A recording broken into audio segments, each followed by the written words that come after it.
We started as a government contractor. My grandfather was actually working as an accountant for a company called Dobbs Industries, and he saw that the military involvement was growing, so he decided to spin off his own company, which he named Alpha Industries.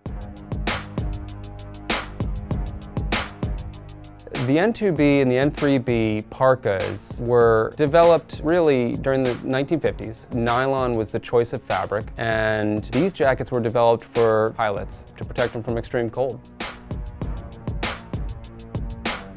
Some of the things that are notable is the Ottoman cuff. It was larger at one point and then it got a little bit tighter so that they had full control and the sleeve wasn't big to catch on things within the cockpit. The other thing is it's got the high pockets at the top. They were actually hand warmers. So similar to the N3B, the N2B is a shorter cropped version. I mean, if you look at this was made in 1963, but if you take a look at it now, this was kind of like the baby fat and J-Lo parkas that were popular in the 90s and 2000s.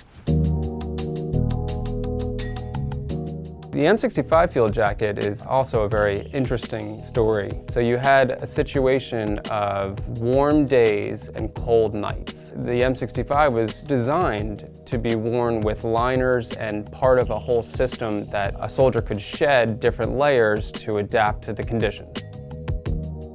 One of the things that the government designed is this tuck-in hood. So this is a hood liner that comes out and they could wear it underneath their helmet. They have epaulets for the soldier to stash things into. The other detail that we always look at, everybody kind of sees this overhanging cuff. Part of their uniforms then were gloves, or they could roll it away with this little Velcro piece.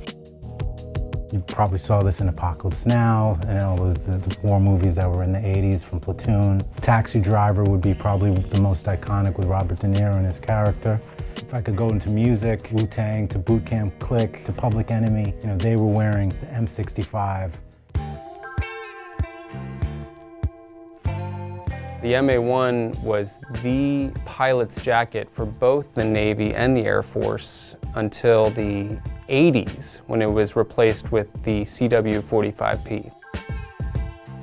So the emergency orange is interesting. A lot of people just reverse it to think, oh, it's a pop color on the inside. But if the pilot was shot down, well, the person was told to reverse the jacket. So if they were down, it made it easier for search and rescue people to find them from above. I think one of the turning points as of recent was Kanye wearing the jacket. He asked for the jacket for his Yeezus tour, customized it, and I think that was one of the key turning points to see this resurgence in popularity that we're seeing today. The MA1, it still is found in the fashion markets. It's still a classic silhouette that has never left, and Alpha is still one of the leading manufacturers of this jacket.